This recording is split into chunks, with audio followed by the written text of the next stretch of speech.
We shouldn't be asking, what about Brett Favre? Race plays no role in people's disparate interests or the media's current coverage of the Ime Udoka and Brett Favre situations. Retired players who have yet to be charged with a crime aren't nearly as interesting as the current head coach of an NBA title contender. No one spent much time discussing Clinton Portis, Joe Horn, and a dozen other former NFL players defrauding a healthcare retirement fund for NFL players. We should be talking about the sense of entitlement pervasive among athletes and other celebrities because of our culture's out-of-control idolatry. Entitlement explains the behavior of Favre, Udoka, and virtually all of America's celebrities.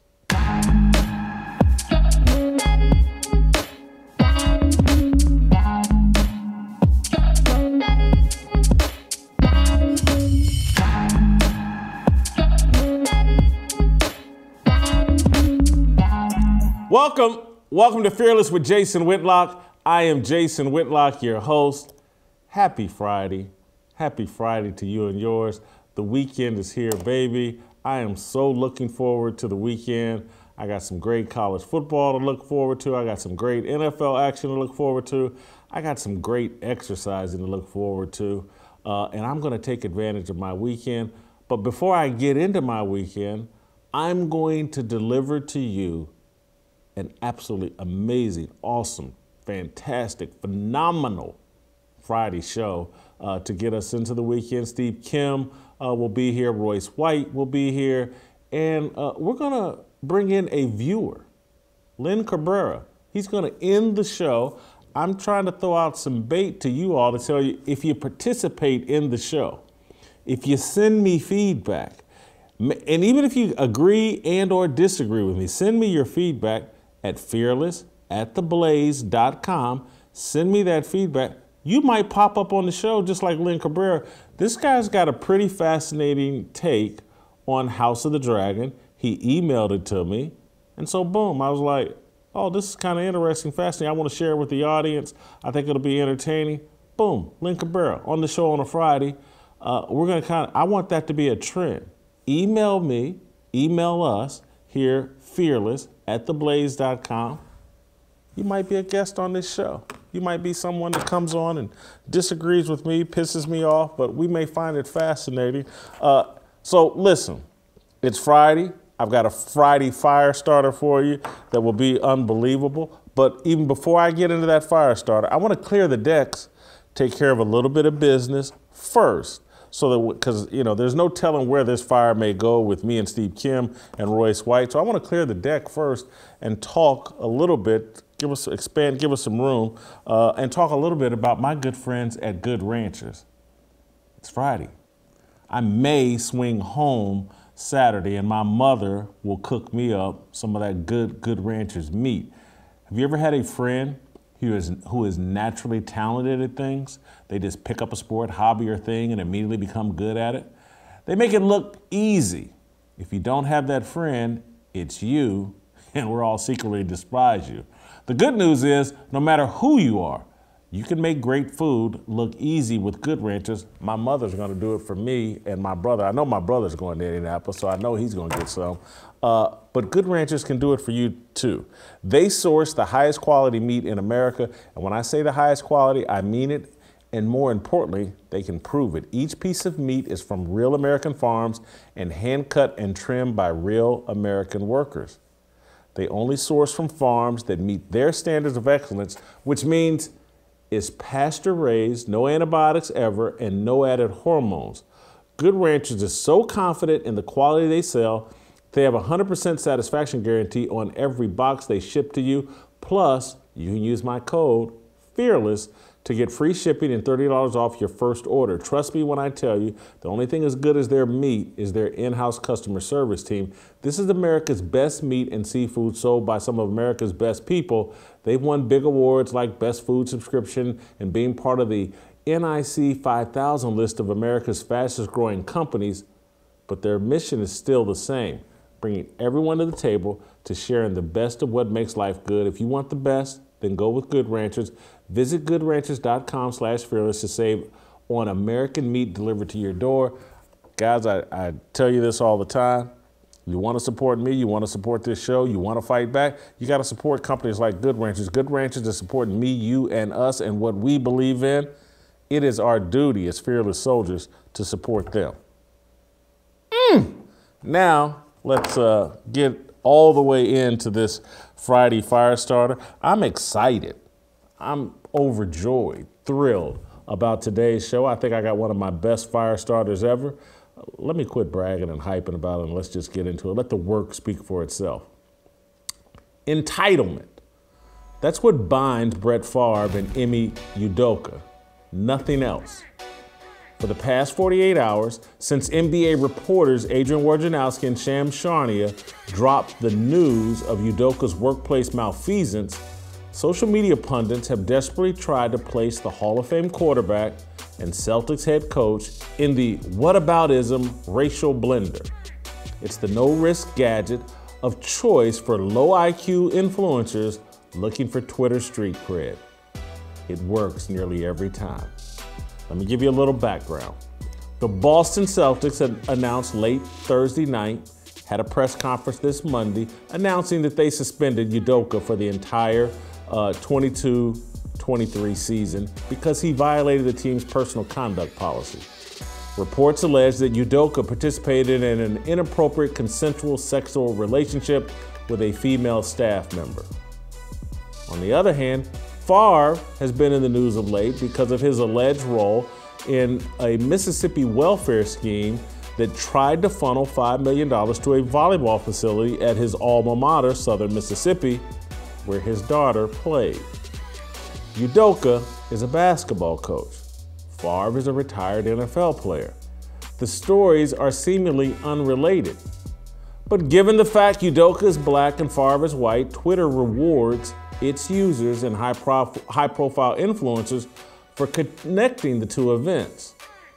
Failed NFL quarterback turned ESPN broadcaster Robert Griffin III flipped the switch early Thursday morning, tweeting, quote, "If you're more upset about Ime Udoka and the Celtics situation than Brett Favre stealing millions in welfare money from the poorest people in our country in Mississippi, then you are part of the problem."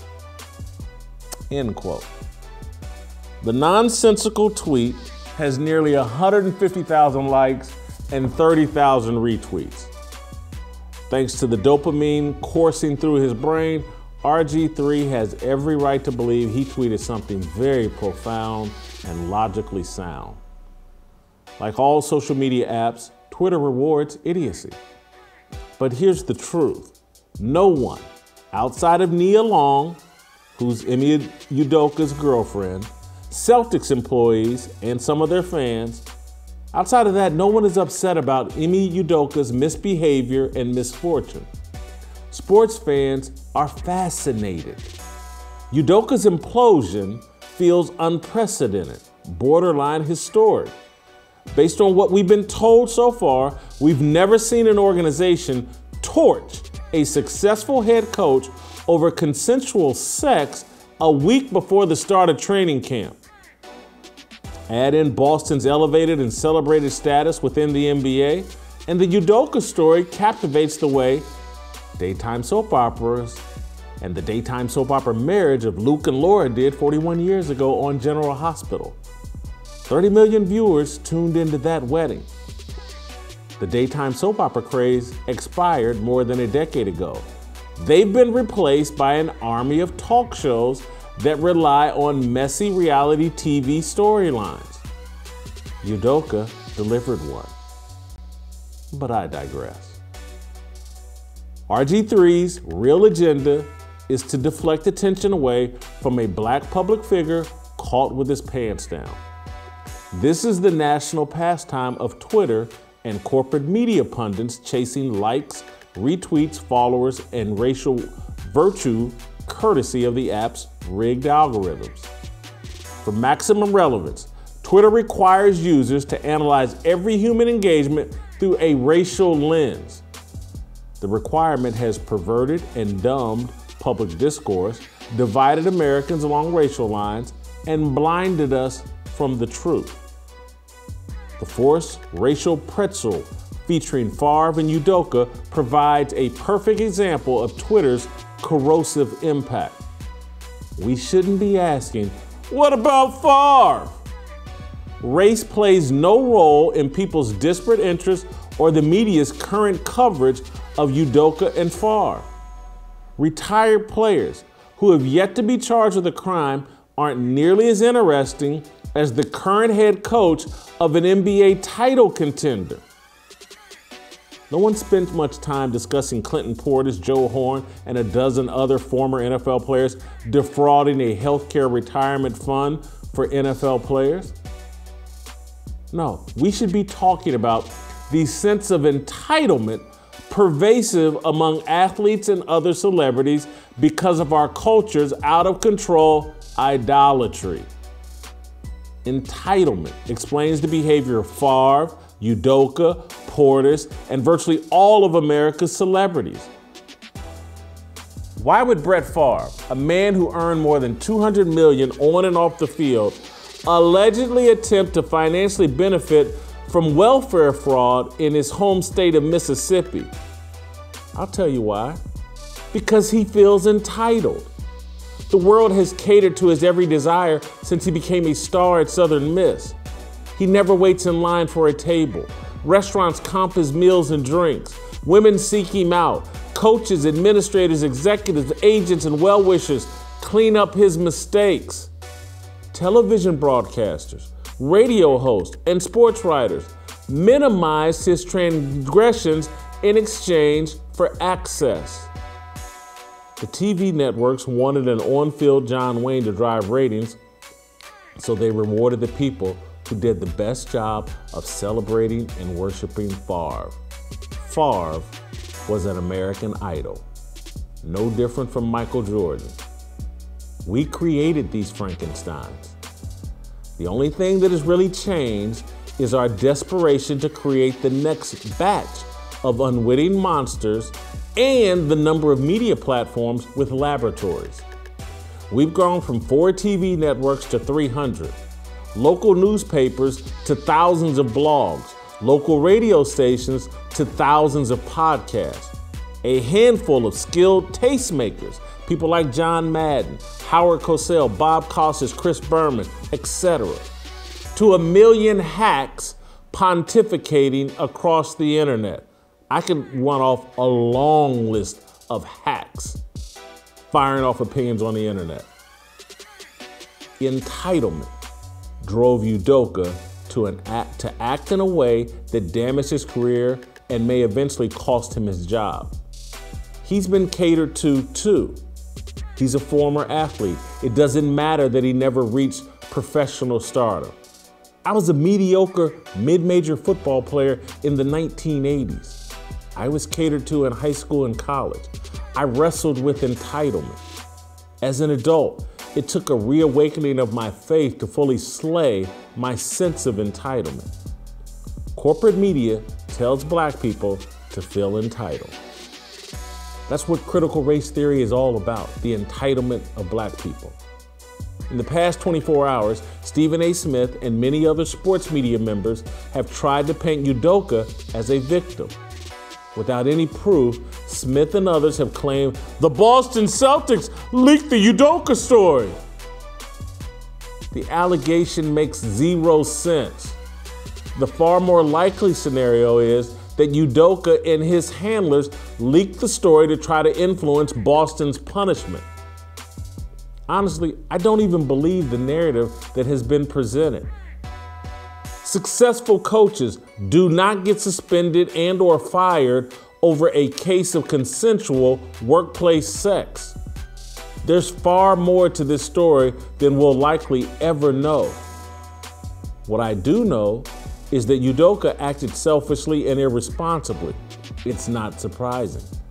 He, Favre, and many other athletes exist in the bubble of entitlement and idolatry we constructed for all athletes and celebrities.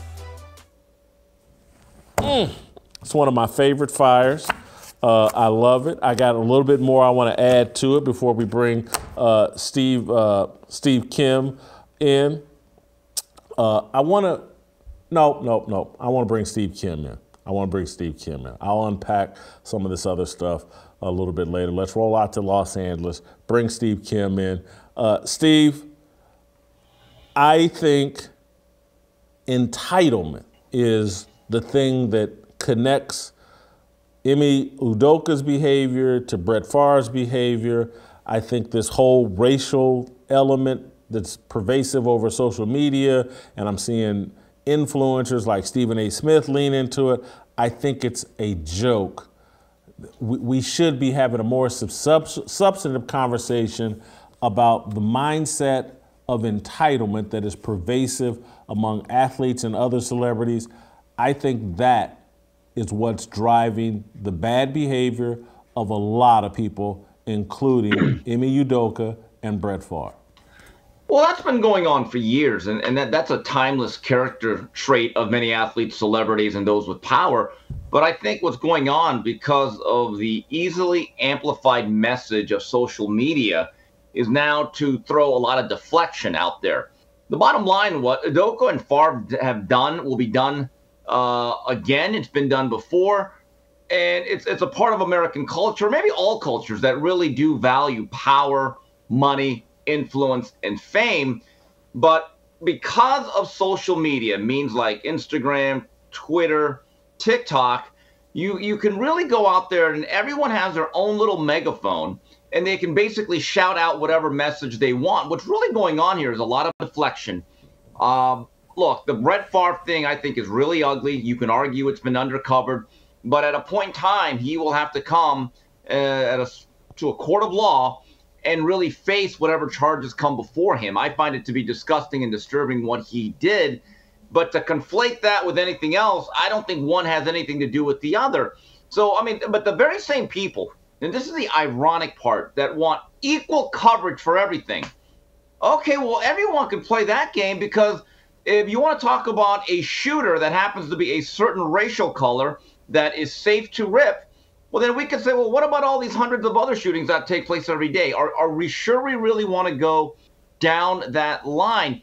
And it's come to a point. It reminds me of Marvin Nathaniel Hagler, my favorite fighter of all time. He actually had to go to a court of law in the early 80s as a marketing hook to be officially called Marvelous Marvin Hagler. So the television networks, when they listed his name, had to put the Marvelous in there.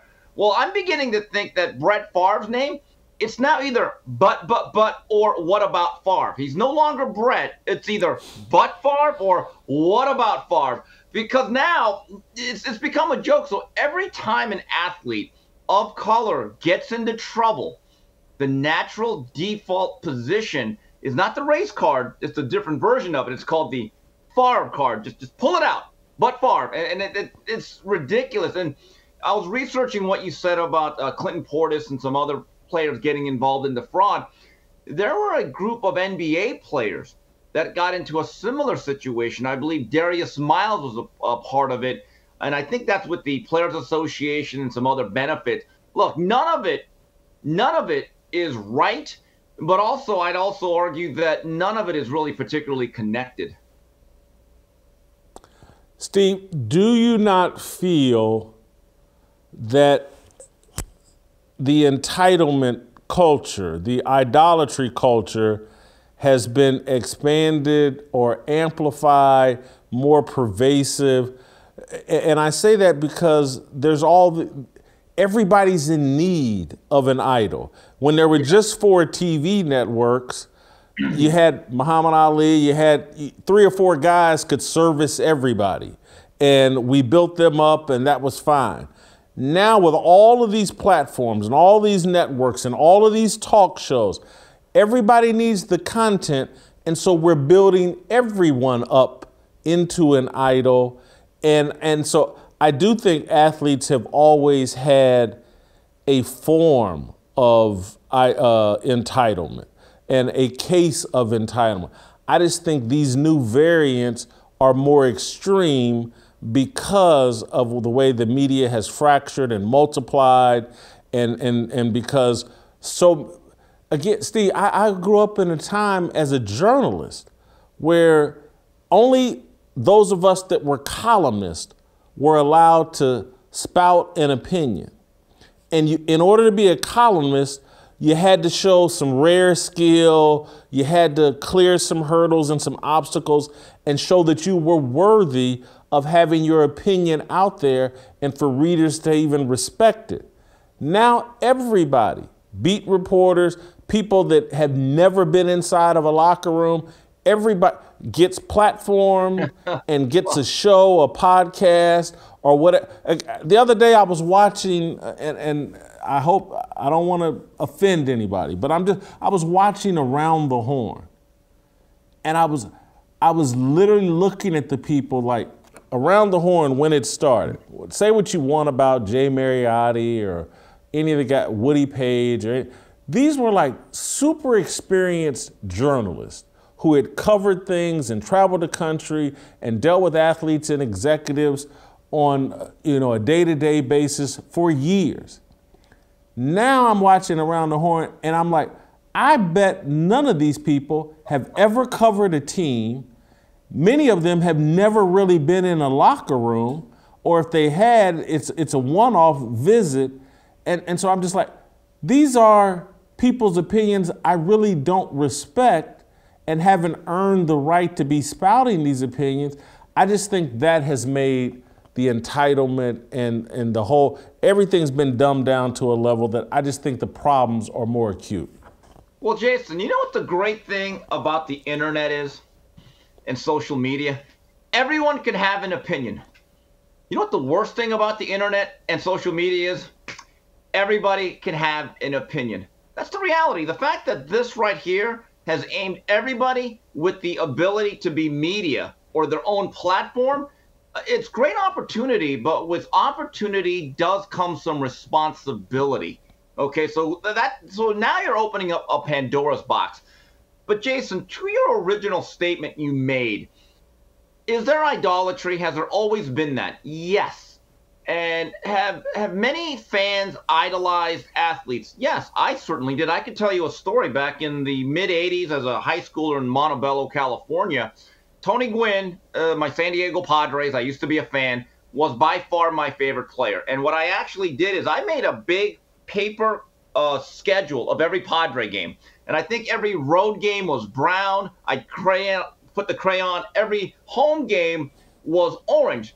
So I'd look at the box score every day, and I would write down Tony Gwynn's box score. So I could literally see, and before I'm going to bed, I'd be like, 3 weeks ago he went 3 for 4, and he had an RBI. That's how much I was into him. But one thing I never did, Jason, is that I understood that's Tony Gwynn. I am not Tony Gwynn. Whatever money he earns, whatever car he drives, whatever house he lives in, it ain't mine. And I see this a lot in boxing, especially with Mayweather.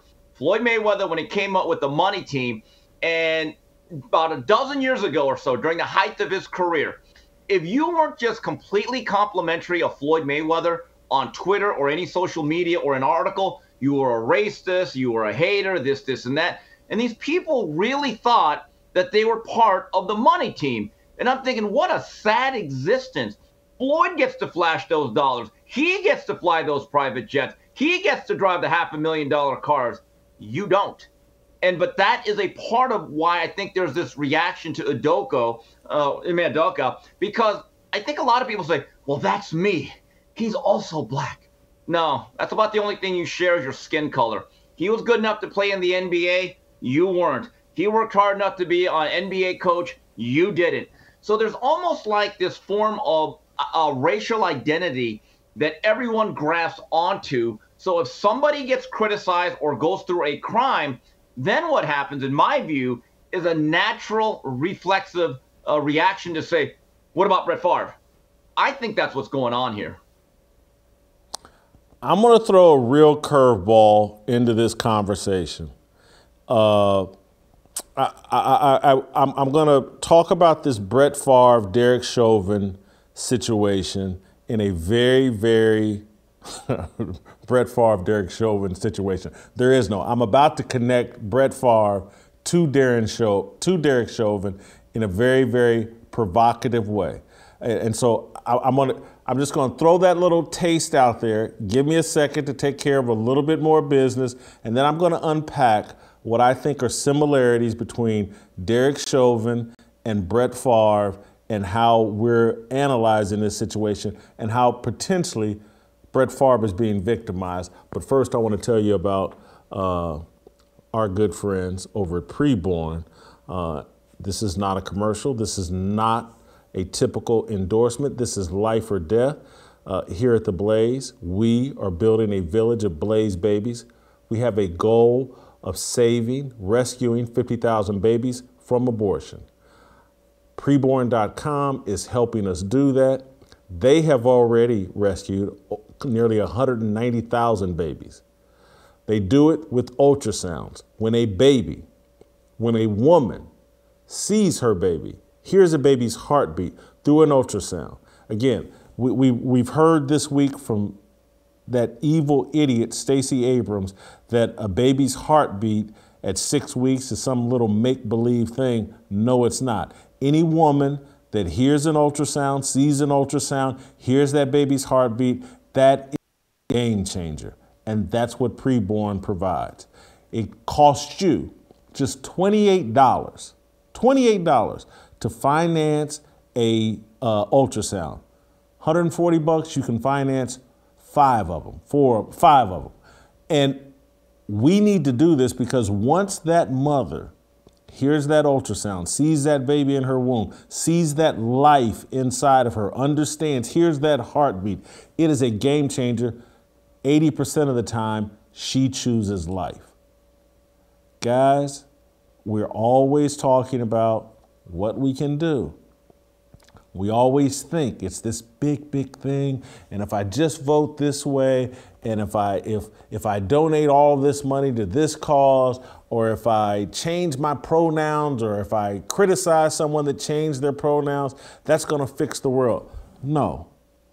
There are little small things we need to do, like fighting this abortion battle, like fighting these evil abortion people, like saving babies' lives, introducing that mother to her child in the womb through an ultrasound changes the game. I need you guys to jump on board with this. Go to preborn.com/fearless, or all you got to do is hit pound 250 on your phone, and say the keyword baby. That's how you donate. That's how we fight back. That's how we save babies' lives. Preborn is doing amazing work saving babies' lives. I need you guys to jump on board with this. Just $28, one ultrasound. 140 saves 5 lives. Let's do it. Let's jump on board. Let's be good soldiers. Done told you about Good Ranchers earlier, and you got to eat and you got to support life. This is how we support life, through preborn.com/fearless. These advertisers, these supporters, they believe in us and what we believe in. We have to take little steps to show we believe in them. Preborn.com/fearless, or pound 250 keyword baby. Let's make a difference in this world. All right, Steve, I'm coming back to you, and I'm going to unpack that big idea that I just teased about Derek Chauvin and Brett Favre. And I say that and I connect these two because I actually have a concern that all of this animus that's being directed at Brett Favre over social media is going to lead to Brett Favre perhaps being treated unfairly by the criminal justice system. I believe Derek Chauvin, and I'm going to irritate people, I believe he was mistreated by the criminal justice system. I believe Derek Chauvin should have been convicted of manslaughter. I believe he acted in a negligent fashion that contributed, along with the fentanyl in George Floyd's system, that contributed to George Floyd's death. But because Derek Chauvin was caught up in a social media doo-doo storm, And there was this unfair narrative, and there's this political opportunity to make some point and offer up a scalp. The guy's basically in prison for the rest of his life. I think they convicted him of second-degree murder. I believe he was overcharged for his actions. I think Brett Favre is perhaps in similar crosshairs, that Brett Favre has done something wrong. I can't figure out, I read up on the story, I can't figure out what level of charges he should potentially face. But now there's this great political opportunity to charge Brett Favre and show everybody, look, I'm not racist. I'm not for white privilege. We threw the book at Brett Favre. And I think potentially he's going to get overcharged. I don't know if this crime deserves a slap on the wrist or if it deserves, this guy facing some real prison time. I do think the political winds are putting in Brett Favre in a tough situation. I believe what he did was wrong. I believe his entitlement led him to do it, but I'm a bit concerned we're going to go overboard trying to get Brett Favre because all the political winds, the social media lynch mob wants Brett Favre taken down. Your thoughts? Waking up on this fine Friday afternoon, Brett Favre, I'm sure, has heard all the social media chatter. I don't think he ever anticipated being compared to Derek Chauvin as he woke up today. So let me unpack what you unpack. I understand what you're saying. In other words, both have become lightning rods, highly controversial figures in what is now a racialized issue. I don't disagree. My view is this: every legal case has its own merits, and nothing else should impact it except the actual facts. Now, do I believe there might be a politician may use this, no pun intended, as a political football to further their careers? Yes, it's been done before. It'll be done again. But I want to say this about Brett Favre. I don't think anyone should have any sympathy for him. He's lived a good life. He has millions of dollars. When it came to setting up a volleyball facility or court for his daughter's alma mater, which is also his own, Southern Miss, here's what he should have done. Take out your damn checkbook and put your name on it and give some money. Honestly, I keep thinking about this saying, Brett, what the hell were you thinking? He knew he was doing something wrong. Not that ignorance is ever a defense, but if you actually read some of the emails, he's saying, we're going to get away with this, right? And I'm going to look good. I find that to be scumbag behavior. Let's be honest. If we're going to have a problem with BLM and what they did to add to their portfolio, real estate, we should have a problem with Brett Favre. But that's my point. Neither of these situations is great. We should not color this with racial lines and then decide, well, what's our level of outrage? That's just really the issue that I have with the way both of these subjects are being covered. I look at this thing with Brett Favre. I think he's tarnished forever. In the court of public opinion, I'm not so sure he can ever really recover. Can we be realistic, though, about this? That water crisis they have in Mississippi, there are certain people that are making it sound like, well, if Brett Favre would have just redirected that to the pipes and the plumbing, everyone would be having sparklets and Arrowhead water coming out of their faucets. Wait a minute. This thing is so much deeper than one guy. And again, Brett Favre should come up to whatever legal recourse he has to stand down. He's going to have to face it.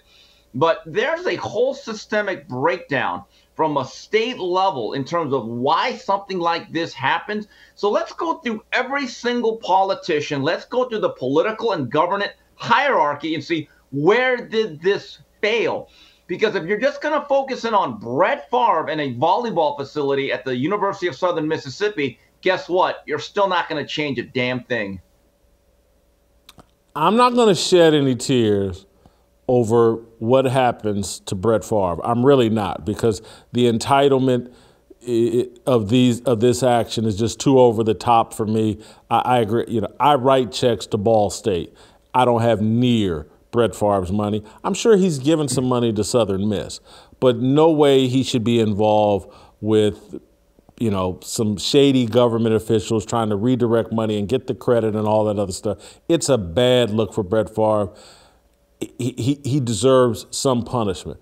But this hyper focus on Brett Favre from people that aren't hyper-focused on the governor of Mississippi at that time. Yes. I believe his last name is Bryant.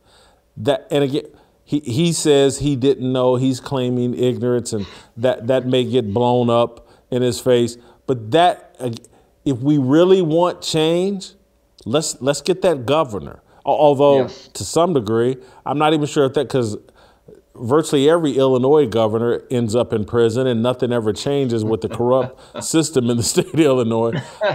This belief that we're going to punish our problems away and that the solutions are with punishment is misguided. And Steve, I know this isn't your area of strength or concern, but this is why on this show we harp so much on, like, look, man, we got to return to some religious faith and religious morality. That's the only solution. This country operates best when a Judeo-Christian culture or a faith-based culture has some sway over the entire culture and society. This depending on man and man's moral compass leads to the kind of failure look, Brett Favre, guy's got $200, $300 million in the bank, been a celebrity. He's weak. He's a man. Opportunity to take advantage of the system, dabbled in his face, and he jumped on it. Weak dude. He's going to get, probably punished for it. I hope that he's not over punished for it. That's all I'm saying. I hope that he's not treated in a different way because there's a political opportunity and everything's been drummed up over social media. But, that's the world we're living in. Well, Jason, I want to pivot. Oh, go ahead. Go ahead. Yeah. Well, if he gets off easy, we could just say, hey, criminal justice reform. If it's good for you, it's good for him. There you go. Yeah, we're letting it. I want to pivot and show you a couple of things from today to get your reaction to Brad Stevens, the Celtics president, former coach, who was involved in the Ime Udoka decision and the suspension. He talked today about this whole misinformation over Twitter and how he basically defended this, hey, we're not responsible or we can't control what happens over Twitter. But there's this whole thing going on social media and with other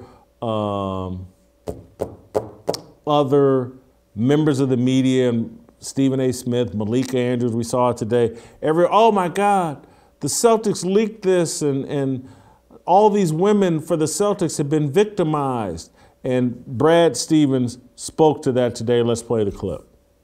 I thought, we have a lot of talented women in our organization, and I thought yesterday was really hard on them. And I think that,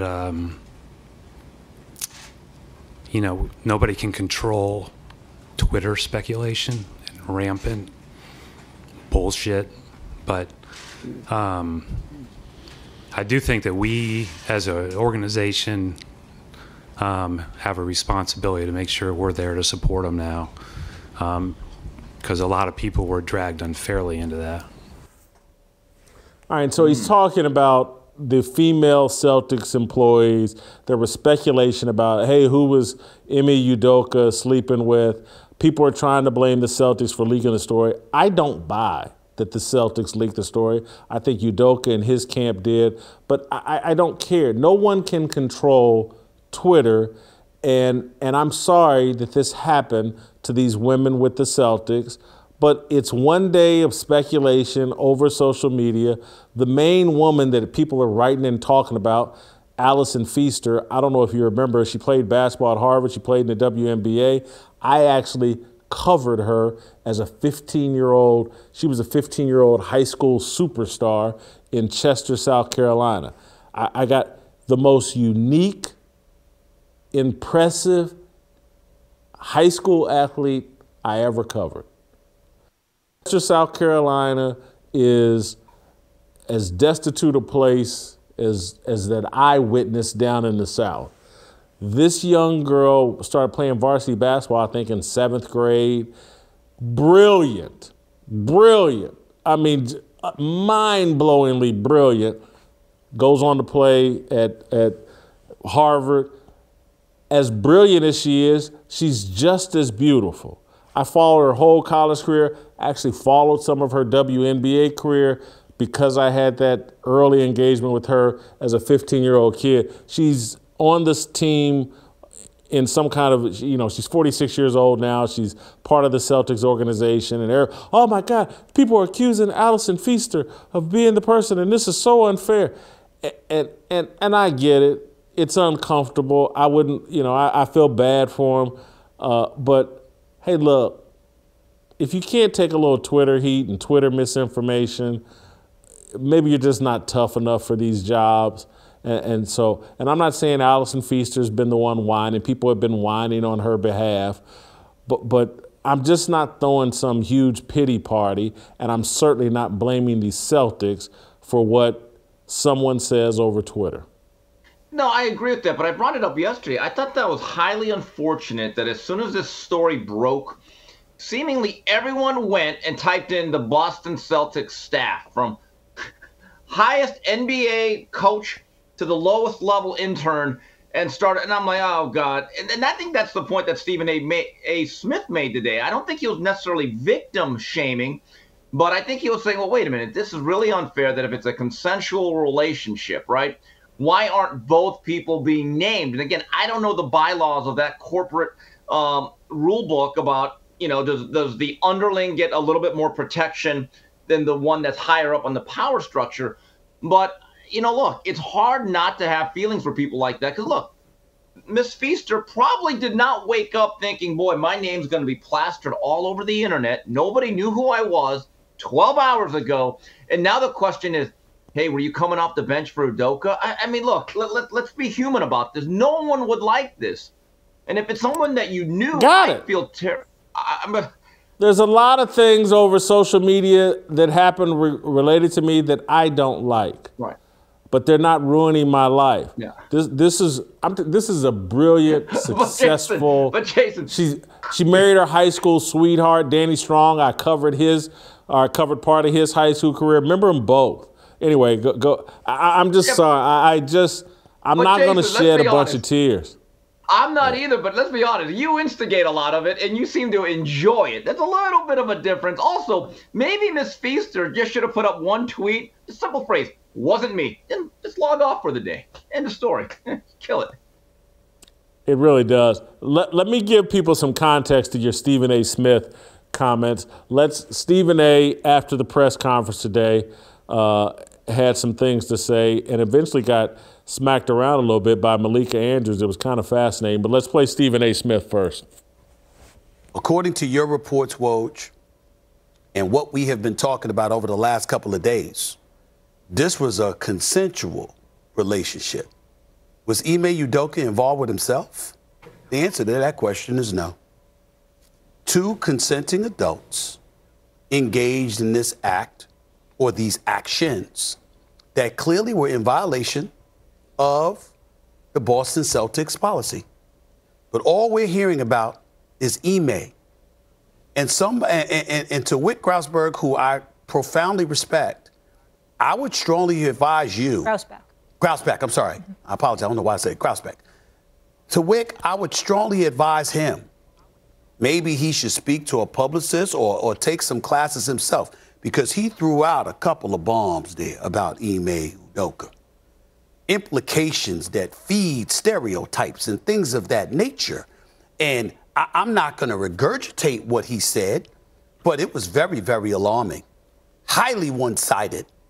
And as far as I'm concerned, based on this press conference, there is no reason on earth right now why Ime Udoka is still a head coach of the Boston Celtics, albeit a suspended one.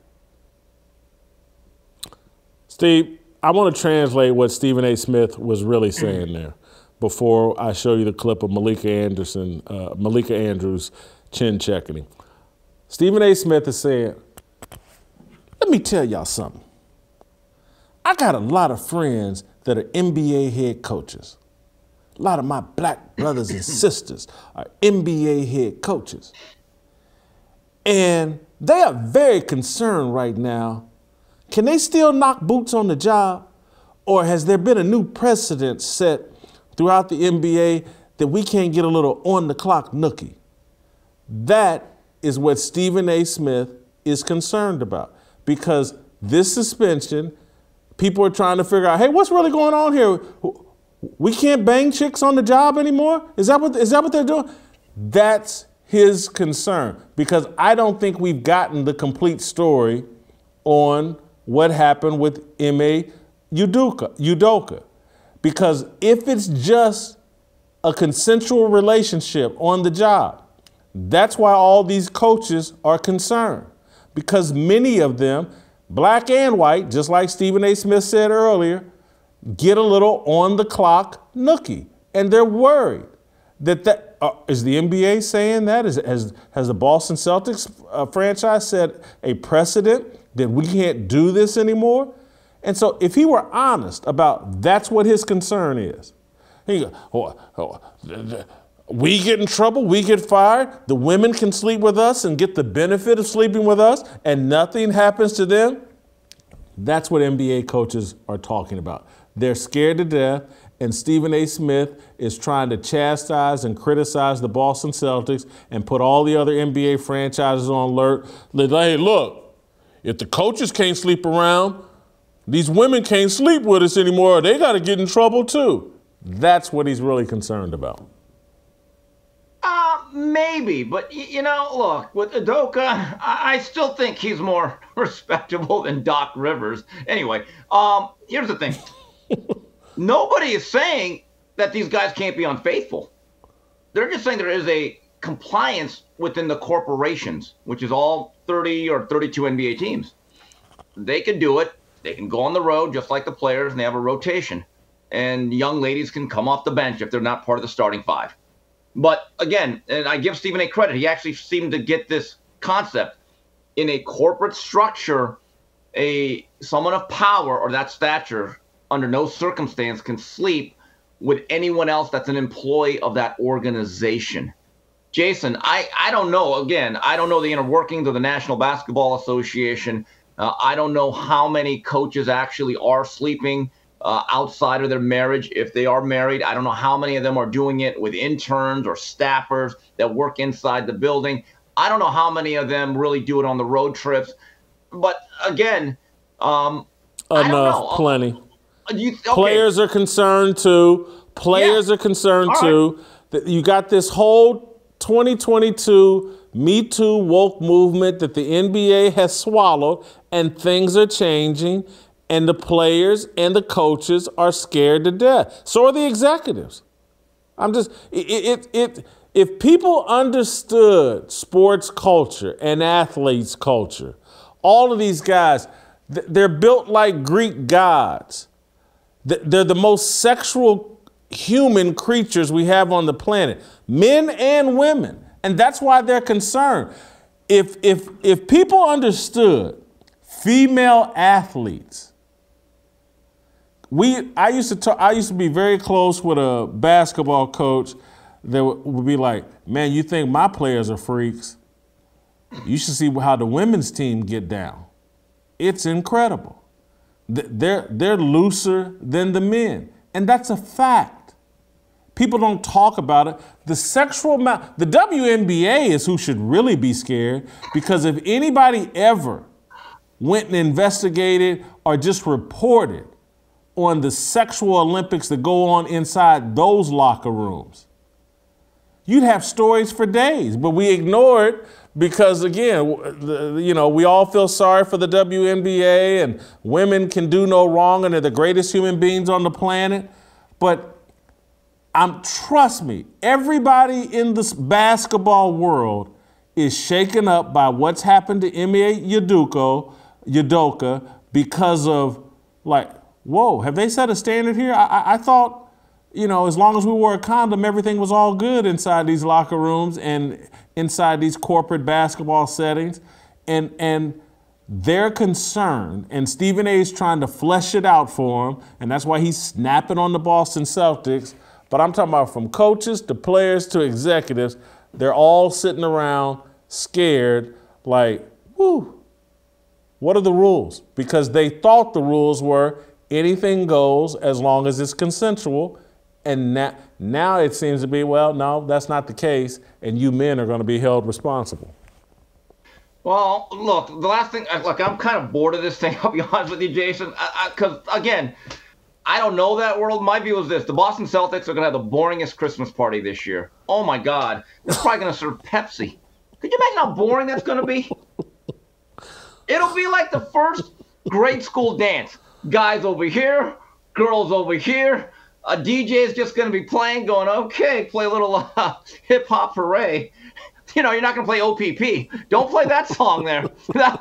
People are going to be like, oh, my God, don't play Naughty by Nature. No. Go back to Rapper's Delight.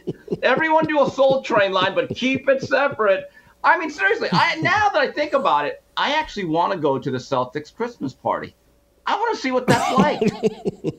I mean, you don't think they're going to play WAP? You don't think they're going to play WAP? No. Here's another thing. You know the thing, the wreath? The mistletoe, there'll be no mistletoe at the Celtics thing. Oh, no. No. You might get a wreath, no mistletoe. But look, at the end of the day, these guys knew the rules, and they all enter into something. My thought is like this. Guys, keep it old school. Everyone keep it old school. Just have a mistress or groupies. I'm not asking for too much. Again, guys, don't stick to the secretary. Don't stick to the assistant GM. Don't stick to the hot new intern. Again, mistresses and groupies. And also, get some NDAs printed up. Have them sign it. Like, you're good, fellas. Guys, it can be worked out. Adapt and adjust. You guys are professionals. And that's all I have to say about it. Let me play this last thing, and I'm gonna play this last thing, and then I'm gonna let you go. We're not. We were gonna do an approval rating on Brett Favre, but you've thrown me off my game with the OPP reference. Here's Malika Andrews with a very interesting pushback on Stephen A. Smith. The fact that we are sitting here debating whether somebody else should have been suspended or not, we are not here, Stephen A., to further blame women. That is not why we are here. First of all, let me be very clear. I don't appreciate where you're going with that. I'm not blaming anybody but Ime Udoka. He deserves. The fact of the matter is, I've said he deserved to be fired if they were going to fire him. If you're not going to fire him, then don't fire him. My issue is all of this being publicized. The point that I'm trying to make is just like you're not mentioning. Excuse me. I listened to you. You're the one telling me to stop on my show. It ain't happening. Okay, that's number one. Number two, I've already said he deserves to be fired, or he deserves to be there and handle it internally and privately.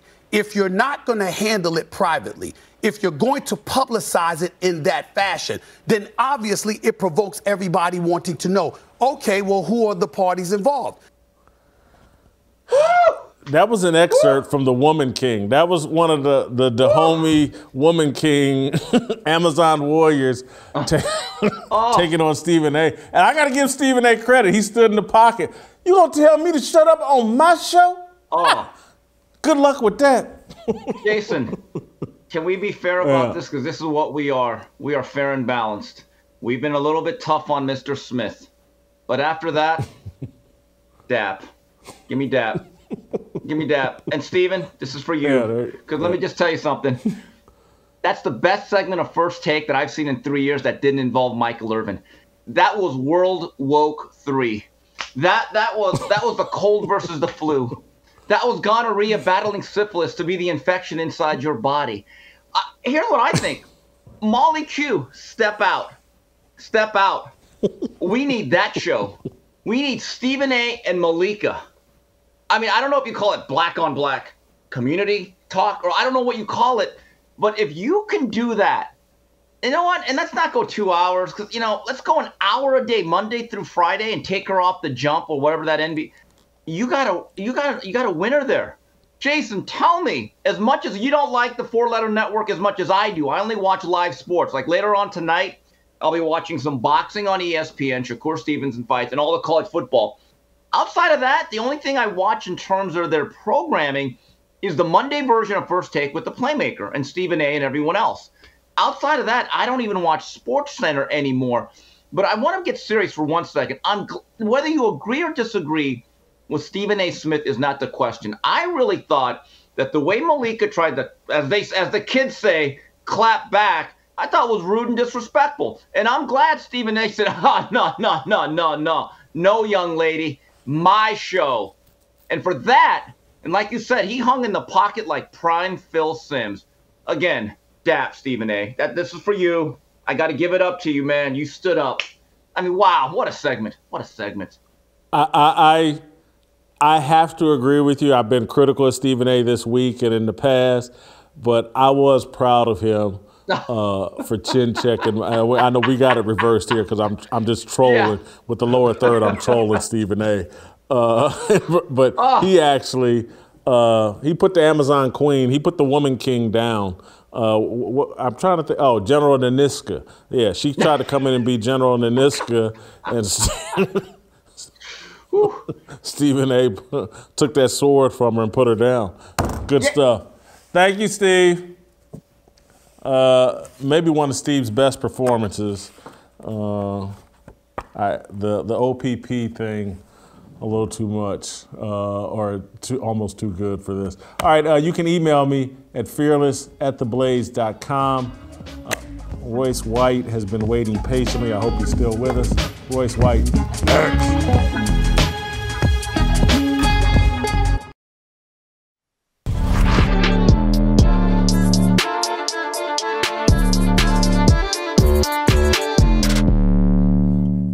All right, welcome back.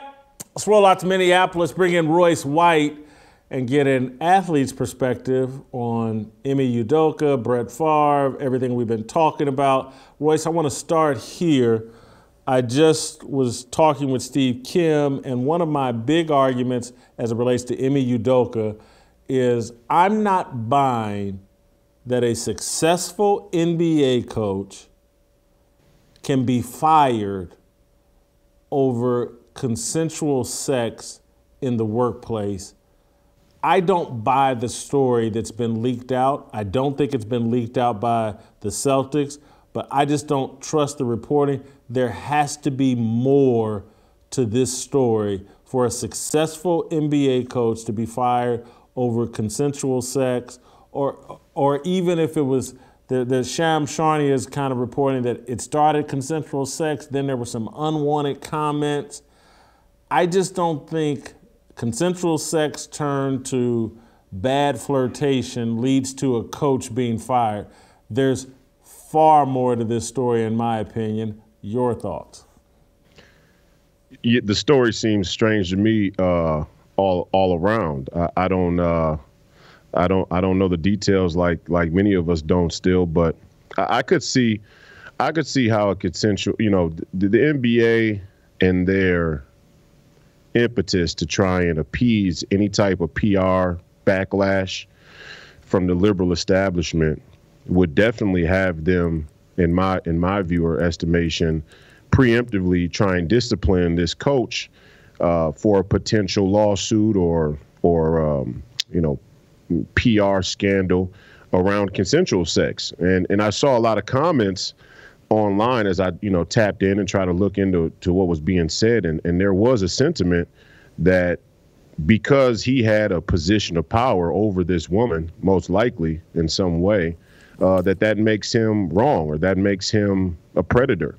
And, this is just the last days of the Me Too movement, trying to have their way. So I don't know if it was consensual or not, obviously, but I could see where the NBA would try and discipline him, even if it was consensual at this point. So this is an individual team, not the NBA, but I'm sure the NBA is involved in some way. Yeah. But let's say it's some sort a successful coach, black. You've just had run to the NBA Finals with him. To me, you suspend him for a month and write a massive check to whatever woman has a problem in the building, and you just let it go. You don't suspend the guy for a year unless there's far more to this story, and potentially, what I think, I mean, just potentially, I don't, maybe there's 20% of me that thinks maybe he ain't as good a coach as we think, and they know he's not that good of a coach, and that perhaps he was carried by the assistant coaches, and this is their way to get out from underneath that. That's possible too. I mean, there's all kinds of shady backdoor stuff that goes on between front offices and coaches. We've seen it across time. We saw it in the LA situation between what was the guy's name, Pelinka and Magic and LeBron and that whole, and even during Kobe's era. So that stuff happens all the time. I experienced it in Philadelphia with Daryl Morey and Houston, and so those things happen often where a GM may not like a coach, or an owner may not like a coach, even if he had been successful. I mean, look at what happened with the Bulls in the 90s, and Reinsdorf, or whatever the owner there in Chicago, Jerry wanted Phil out. Jerry Krause, He wanted Phil out, even though Phil had won 6 rings, and knew that getting rid of Phil could possibly have the implications of Mike and Pippen, and breaking up that dynasty. So I think we have a misconception as fans and as onlookers that the number one priority of these organizations is to win at any cost. And that's not true, because personal motives come into play. But I will say, as far as this coach goes in this specific situation, there's a pecking order when it comes to political backlash or fallout from scandal. And the pecking order is LGBTQ1, white women or the feminist movement second, and black men last, or being black last as an identity. So I could completely see a young black coach who's quote unquote successful being slapped on the hand, being put in his place for what is a higher person on the identity Marxist pecking order. And the Me Too thing has died down, but when it comes to athletes in the workplace in a male dominated industry like professional basketball and the NBA, I could see the chameleonic Boston Celtics vis-a-vis the NBA trying to put out this fire before it gets out of hand. Because here's the thing you got to think about. Let's say it did just start off as some comments are consensual. They don't know that. They probably don't know the extent of the relationship. So how long before the woman says that it wasn't consensual? They know that. I mean, these people are PR geniuses. That's the one thing I'll give the NBA and a lot of these other professional sports leagues, is that they do very well with preemptive and after the fact PR damage control. So the other thing that they have done here, and this is just like a thought that just crossed my mind in the moment, is, all the sympathy directed towards the Allison Feaster. And trust me, I met her when she was a little kid. This woman's brilliant. I mean, she was brilliant at 50. She was smarter than all the adults. She was smarter than all the teachers at the school she attended. I'm not exaggerating that. And now she's 46. She's Harvard educated. She's been through all the woke training. This may be about elevating, the way they've thrown this pity party for her. Because again, she's not the woman he was sleeping with, but there was a brief moment yesterday when people over Twitter were speculating, and everyone's throwing this pity party and how great she is. Maybe they use this to elevate her into a position somewhere across the NBA or within the Celtics organization. I could see that, but I'm just going to go back. I'm kind of repeating myself, but yeah, I just don't buy that what's been reported is the reason this guy is getting treated this way. Yeah. There's far more to the story. And then when I look at, I don't know if you've seen, we played some clips from Stephen A. Smith, and he's wondering why whoever the woman was hasn't been punished. He's saying it's a consensual sex. Why isn't it a two-way street? Why isn't the woman also facing some ramifications?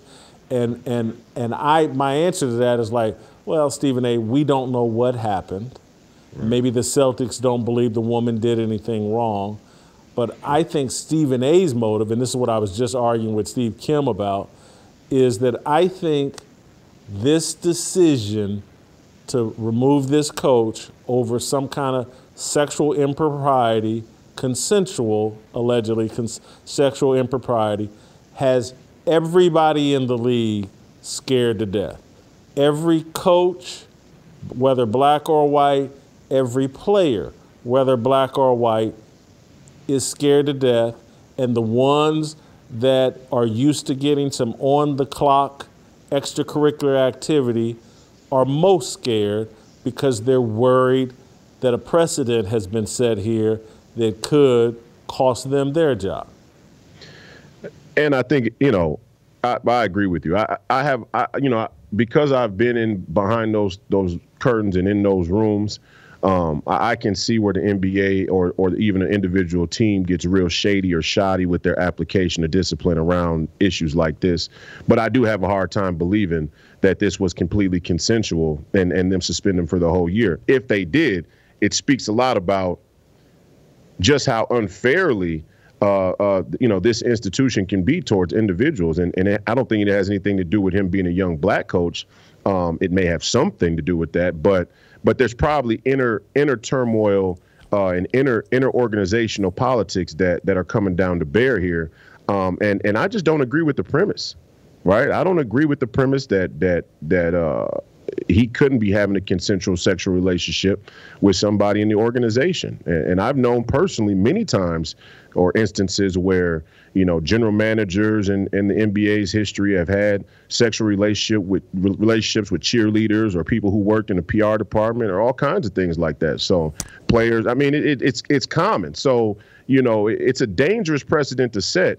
And I think it's an illegitimate precedent to set. So, not only am I against, setting that precedent in this case, I'm against it on a general basis. Adults should be able to do what they want to do. The reason why people set these kind of precedents, in my opinion, is very disingenuous. It's not to create a distinct line between men and women in the workplace on a sexual basis. It's to protect the institution from litigation and lawsuits. And this country's just overly litigious. And that's, you can't address one without the other. Stop letting women work in the workplace with men. If you do, they're going to have sexual relationships at some point in most cases. So let's be real. So I'm wondering, and again, there is potentially a precedent being set, but what's also making me think there's more to the story is the way Ime Udoka has fallen on his sword. He put out a statement that basically said he's not fighting it. The owner today during the press conference alluded to the fact, like, look at Ime Udoka's statement. These aren't his exact words, but that was his inference. And all of my engagement with Ime Udoka is like, he's appreciative of the way that we've handled this. And so they're painting a picture like Ime Udoka is on board with this suspension. That's why because most guys would use their agents, just get me up out of this contract with my guaranteed money and I'll resurface in a year or two, my resume's clean. He seems to be falling on his sword. That's what makes me think there's more to this story and there's dirt. But why do you think potentially he seems to be taking this, for lack of a better description, like a man? Well, I could see it both ways. Again, I could see where there's something deeper going on here, something more, let's say, something more troublesome. Embarrassing going on here that everybody has an interest in covering up, and they came together collectively behind the scenes and said, let's deal with it like this. I've heard of that happening. I've been involved in situations where, knowledge of firsthand situations with teammates and whatnot, of close friends where that's happened. But I also think that this guy and many of these young athletes and black coaches, especially him being so young, many of these guys are very prone to take their slaps on the hand disciplinarily in hopes that they could redeem themselves later on by doing so. And many of them have been coached and conditioned to not fight back interorganizational politics, even when they may be right, even when they feel they have a position. Some of their agents, some people's agents tell them, hey, don't fight this. Don't fight this. I have a relationship with this person or that person, and it'll be okay. Just fall on your sword now, and later on we'll figure it out. So, you know, I could see him being look, he had great success. He went to the NBA Finals. You know, he's got a lot of prospect as a young, talented coach, at least in the perception of the market. I could see him completely bending over and selling out and saying, hey, I'll take whatever punishment you guys give me in hopes that I could redeem myself later on, because ultimately his goal is to remain a coach in this league, most likely, and from my view. So we haven't heard at the time of our discussion right now, I don't know what's going to happen later, but we haven't heard a lot from Boston Celtics players, which again raises my eyebrows and makes me think there's more going on here. And it really, I'm just telling you, the NBA is so into this racial narrative and hired so many black coaches at one time to try to get on the right side of this racial narrative. It just, with them so close to a championship, they're firing basically their coach when their window is right now. You can't, it's hard to convince me they're that morally convicted that they're willing to perhaps throw away a championship and install a young coach. I find that hard to believe. Let me frame it this way. Maybe this will help. Is the racial agenda high on the NBA's docket? Of course, especially when it comes to public relations. But let's be clear. Black men are always on the lowest rung of the totem pole when it comes to that agenda. And if it was a black woman head coach, I guarantee you they'd be much slower to discipline. And if this consensual sexual relationship had been between him and another man, I guarantee you they'd be much slower to discipline. And so, you know, that kind of tells you that, yeah, we want black people to be rising in our industry, but as a heterosexual black man who displays heterosexual preference in the workplace, you are still in the crosshairs of being disciplined and even unfairly treated by the institution. And that's a heat of warning to black men everywhere who want to cuck around and beta male for this liberal agenda and this liberal establishment narrative, because we are the lowest rung and we're more useful dead, right? We've said that time and time again, but it's important to reiterate here. You're more useful dead, you're more useful gay, you're more useful with the dress on. And you know, this coach doesn't exhibit any of that. He doesn't really capitulate to, you know, we don't hear him talk that much, and I don't know his opinions on a lot of things. He kind of toes the line, but he's not sold out in an overt way. And obviously he feels completely comfortable going after his heterosexual pursuits in the workplace. And I think that there's an inherent, animus towards that. There's an hostility towards that, even though he's black.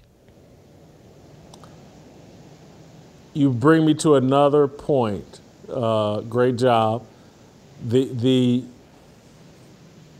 dynamics, the leverage dynamics that led to the NBA hiring 8-9 black coaches all at once. Udoka was a part of that movement. And I think people have misread the tea leaves and like, I'm untouchable. You know, Twitter and everything, the whole movement is behind me and blah, blah. And there was going to always be a pendulum swing of, okay, how can we get leverage back over these guys? Because if you fire someone over a mediocre record, the media is going to say, well, hold on. You didn't fire this white coach, and how come you didn't give him this much time and you're firing him too quick and blah, blah, blah, blah, blah. But if you play the personal conduct code card on people, that removes your record of accomplishment. You have no, and so that's why I've been arguing and why these idiots that think, hey, I'm gonna ride this racial leverage and white guilt to a job. Well, hold on. For every action, there's an equal and opposite reaction. And so now, since you want to take merit off the table, we'll just start using our company guidelines and rule book policy. That's how we'll discipline and deal with you then. You've taken merit and whether or not you can coach off the table. Okay, we'll just hold you to the letter of the law as it relates to personal conduct, and we'll, potentially put your dirt out on Front Street. That's how we'll discipline you. That's how we'll control you. Yeah. Well, I mean, it's the slipperiest slope there is, right? When you want to play the identity politics game and reap the benefits of it when it suits you, or let's just say not even when it suits you or gives you benefit, but when it protects you. And we see and I speak about the Jewish and black identity being very similar in this way. We see a lot of the people who have the Jewish identity or people who use the Jewish identity to try and, create a protected class, you could say, there. Those are the exact same people that are going to circle back around to chop your head off. I said this recently in my letter to The Walking Dead on Substack regarding Alex Jones, Kyrie Irving, and that whole situation. But the same people the same people who make you feel a sense of security by calling you the protected class and using you to wield and deal their way to the position of power that they need at the time politically, they usually circle right back around to clip you when everybody else is gone. And that's what we see happening all over the political spectrum. And look at a guy like Farrakhan, for example. The way you can tell that that's going to continue to be the MO, like think of how pro-black this entire generation has claimed to be and how quick Silicon Valley was to clip out Minister Louis Farrakhan and ban him, right? I mean, I knew right then that this was the ultimate double cross. It's like, okay, we want the black folks to have a voice, but not that voice.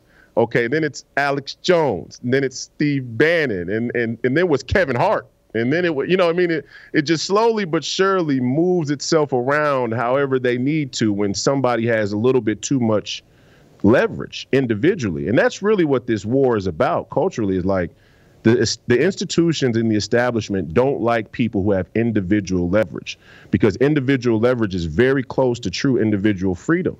And so, this coach is one guy who's at the top of the heap. He was, a little too big for his britches, thought that he could grab ass around the office all he wanted to, and they checked him. They checked him for it.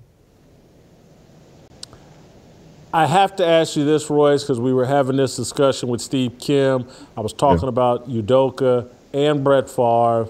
I did a mono today column on how I think this idolatrous culture we have creates entitled athletes, that we've gone so far with idolatry and worship of athletes, and there are so many people and platforms now in need of worship of athletes, or these big athletic idols, that it's created a level of entitlement, an unprecedented level of entitlement, I think, with athletes.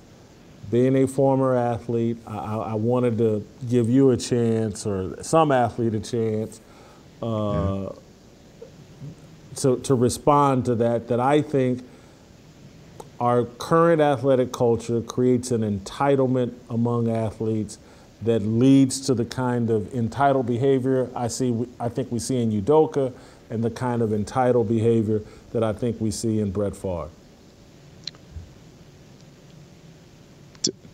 Tough. I mean, I'm an athlete, so my bias is pretty obvious. And I think we've discussed this a little bit before. I know when I was there, we talked about Kaepernick and just the onus on athletes, or the prospect of athletes being leaders socially, not only athletically, but socially in this current culture. It's I'm slow to call what athletes are entitled. I think a lot of them have a false sense of their own importance in the greater world, no doubt. I don't think it's an entitlement. I think it's a loss of faith and a loss of sacred honor that they adopt from the institutions that they want to rise up in. You could go the other way. You could go from the bottom up, or the grassroots community that have sold out to the institutions that they want to rise up in. So I don't think it's very athlete specific.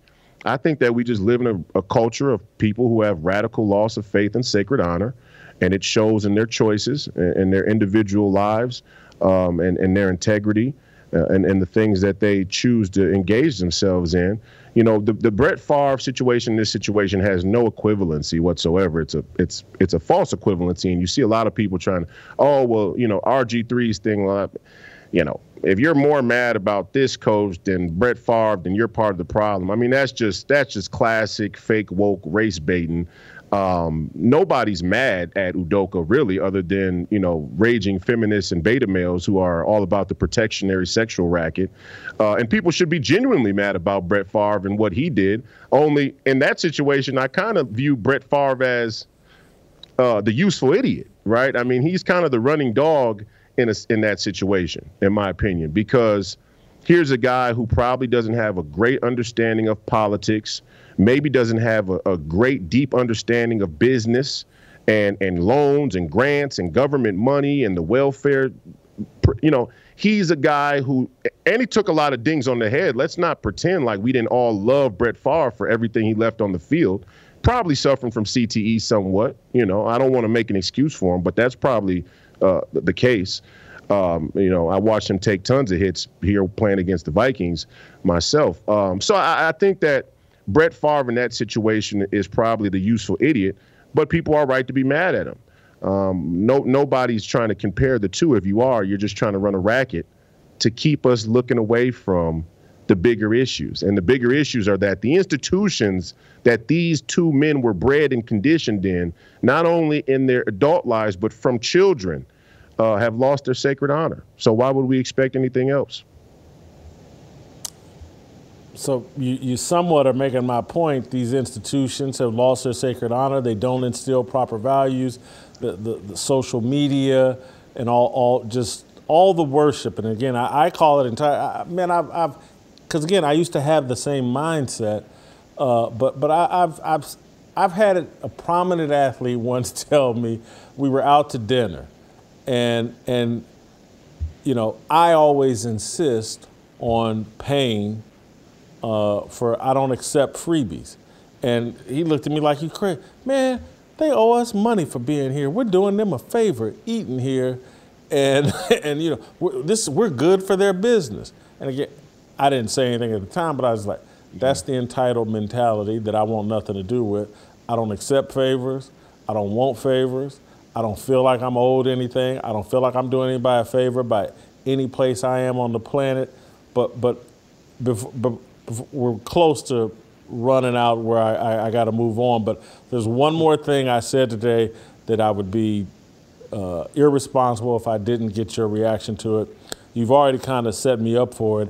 As it relates to Brett Favre, I think what he did here is bad. I agree with you. I think he's a bit of an idiot, but I think he's an entitled idiot.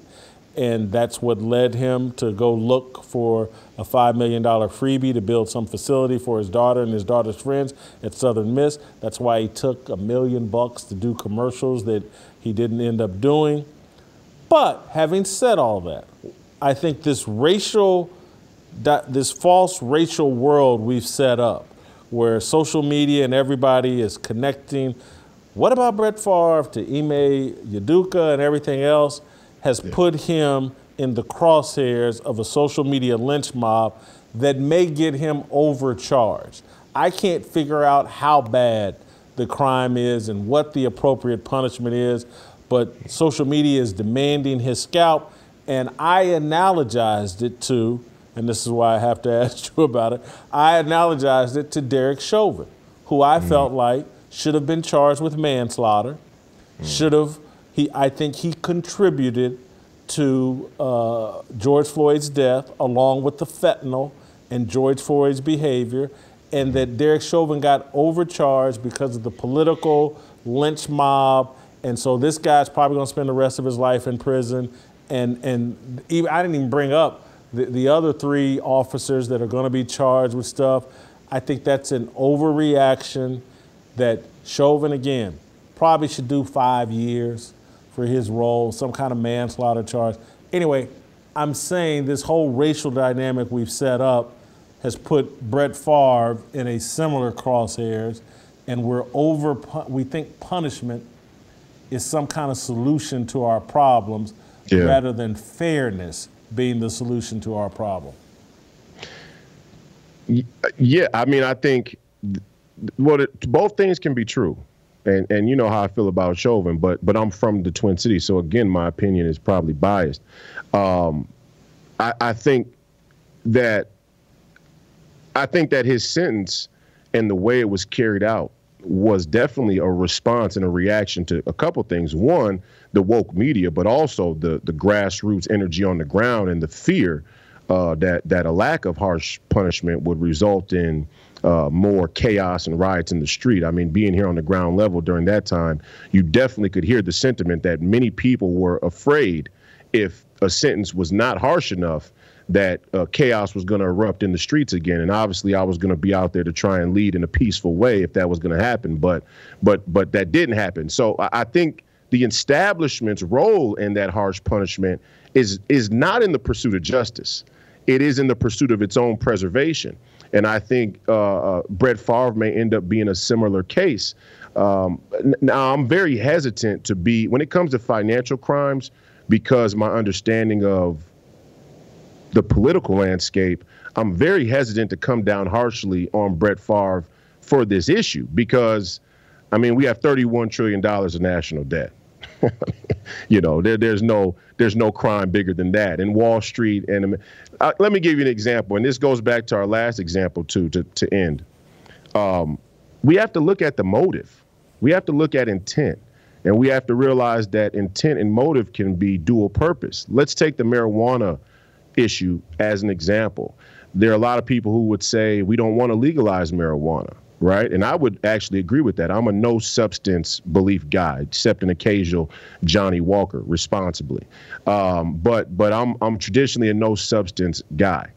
But for the government to regulate something like drug use or drug sales, or to rule on marijuana legalization without correcting itself in other predatory substantive areas, is what makes the thing disingenuous, and it creates faultiness in the relationship between the government and people. So that's with Brett Favre, that's with Derek Chauvin, that's with this coach, that's with all of us. We all have a social contract, and that contract is based on adequate, competent, back and forth between us and the state. And Woody Johnson, right, for example, Johnson & Johnson, the people who are bringing fentanyl in from China, the people who blew our borders open and allowed for fentanyl to be in the streets for George Floyd to have, not to say he wouldn't have been on another drug if the fentanyl wasn't a problem. But the fentanyl is just the drug of the day. These drugs have always been a problem, and they've always been a part of the globalist business model. And I hate to take it way off to left field, but the globalist business model is 3 distinct businesses: the slave trade, the drug trade, and piracy. And the drug trade has always been a part of it, and the state has always been in on it. So, and I don't say that to absolve people of their individual responsibility for choosing to take drugs. All I'm saying is that when I see the government come in and make a ruling, or have the opportunity to make a ruling, I watch for the intent and the motive of the government in a self-preservationist way versus it being true justice or restorative practice. Thank you, Royce. As always, awesome job. Get your Fearless Army swag at shopblazemedia.com/fearless. We're going to end the show talking a little House of Dragons with a follower, a listener, a viewer of the show. Could be you, but it's Lynn Cabrera. Next.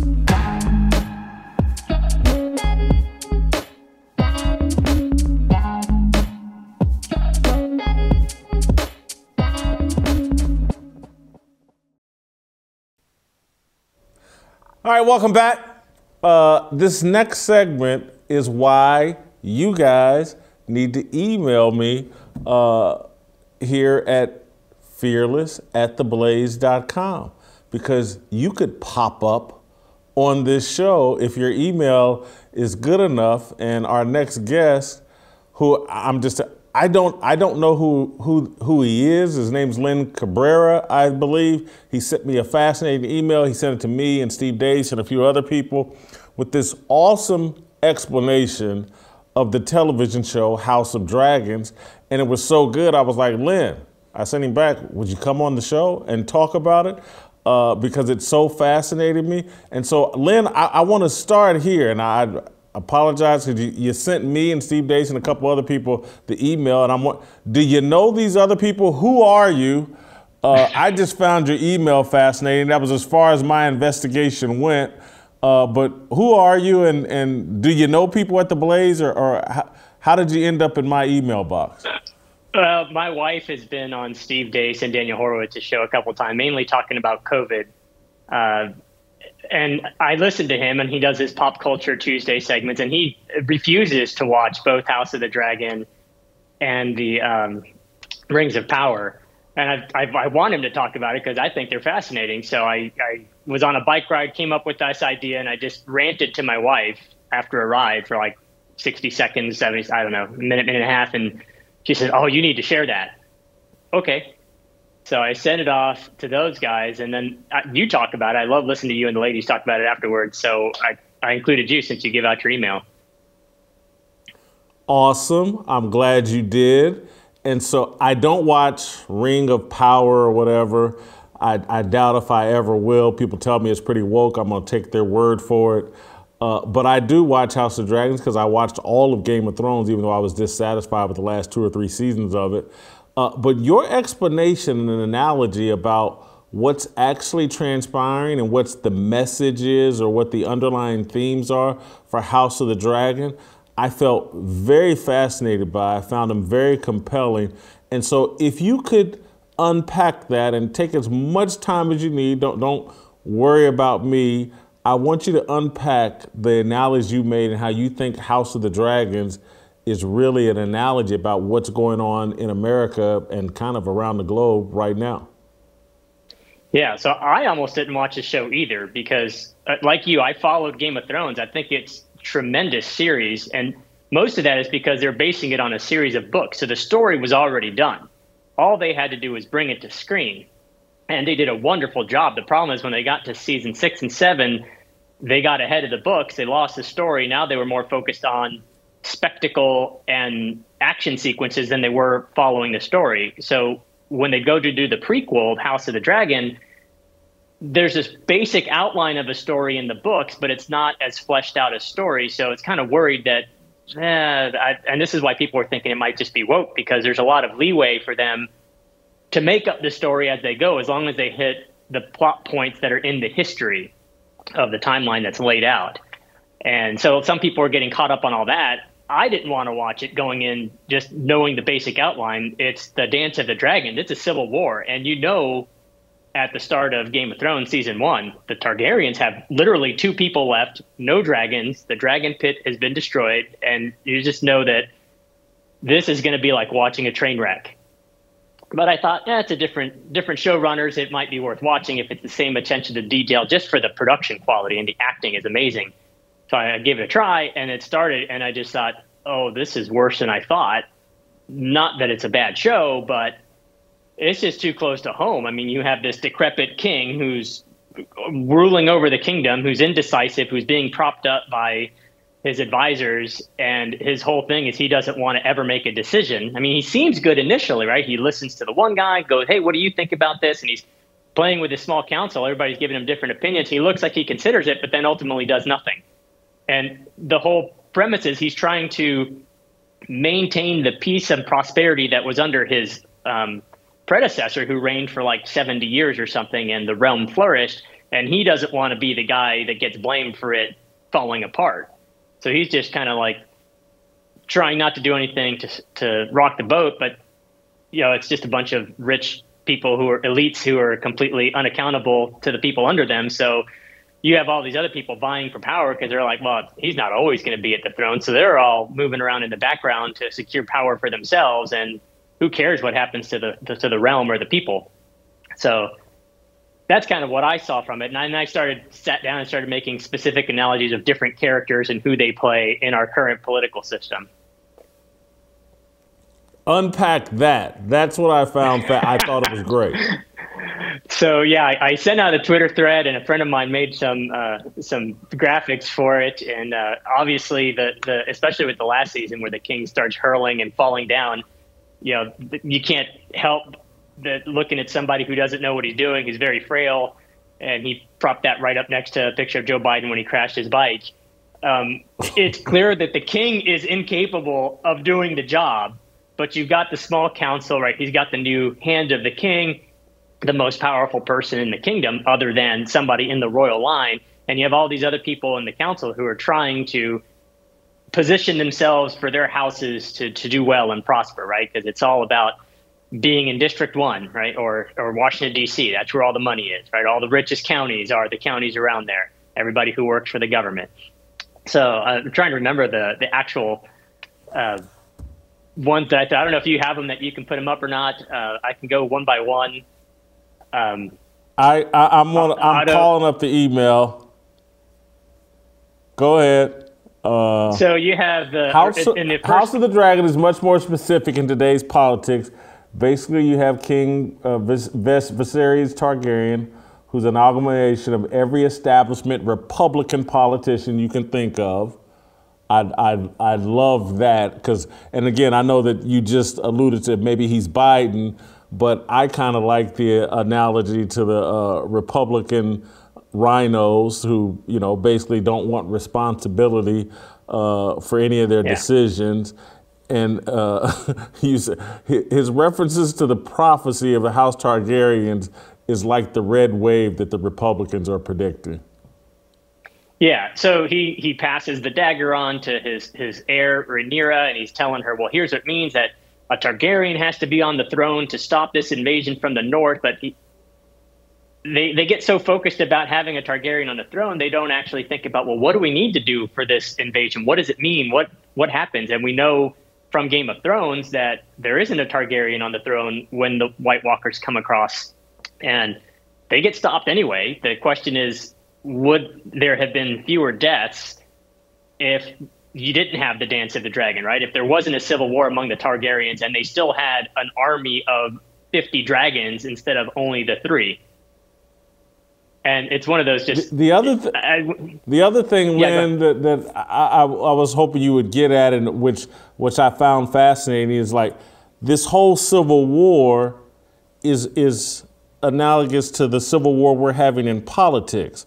That the Republicans and Democrats, because I tend to believe in the uniparty, that they're really just in on this together. And that's what we're seeing here with the House of Dragons, Republicans and Democrats fighting with each other over scraps and over power and who's going to be in control. And, they don't care about the rest of us. I love that analogy.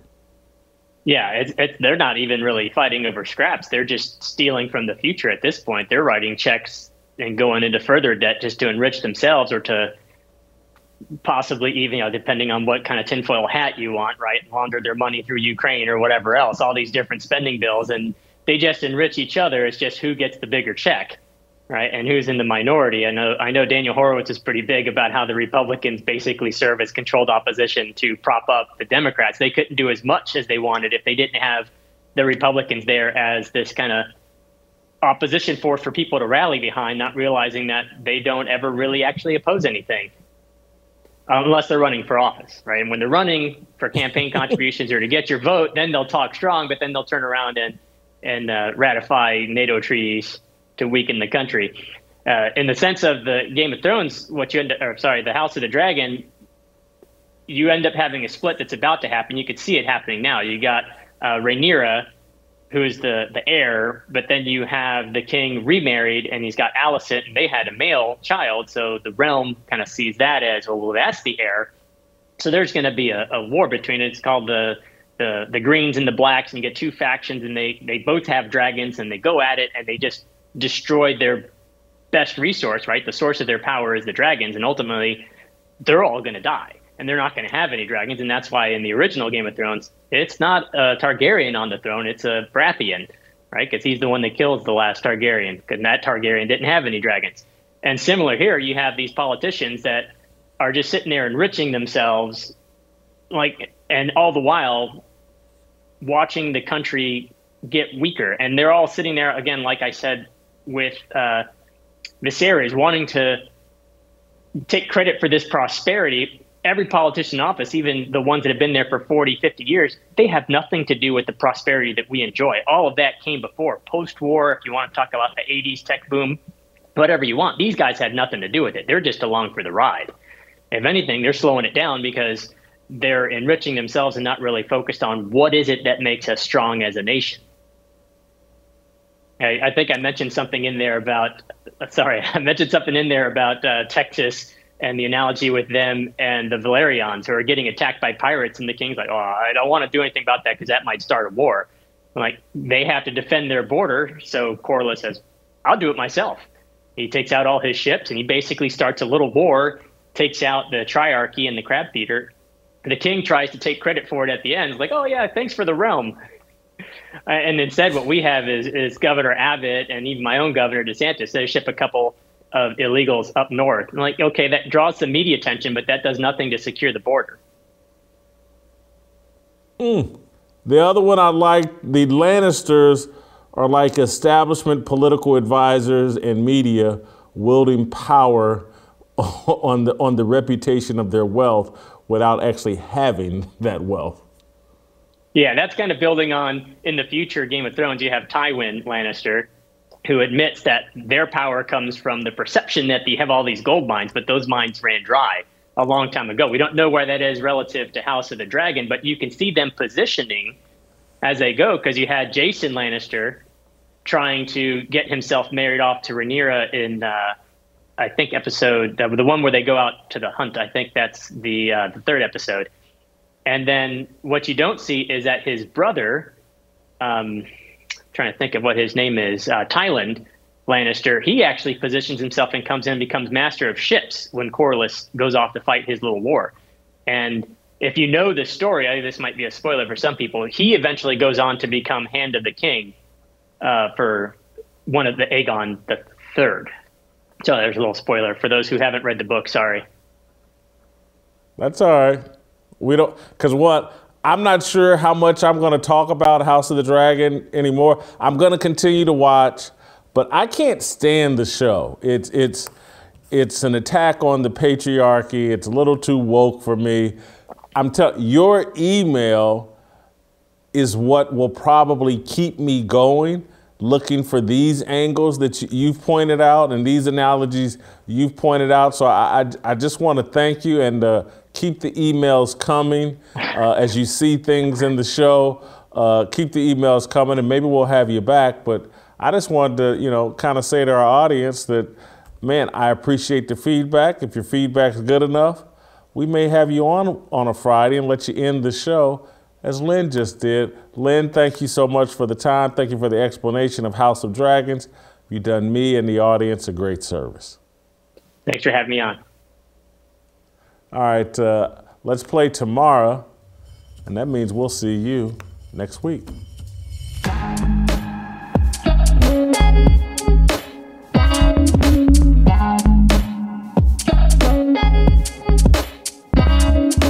Waiting for the countdown, coming off the breakdown, standing in line for freedom. Looking for a breakout, feeling like a standoff, nothing in life like freedom. Came in like a fighter, striking like a ladder, making all these moves for freedom. I want freedom. No negotiation, my sister, no relation. We all just wanna have freedom. Sitting on a corner, never been alone. I'm breaking my back for freedom. Blessed, we are living, get back. We are receiving, all deceiving. We all wanna be free.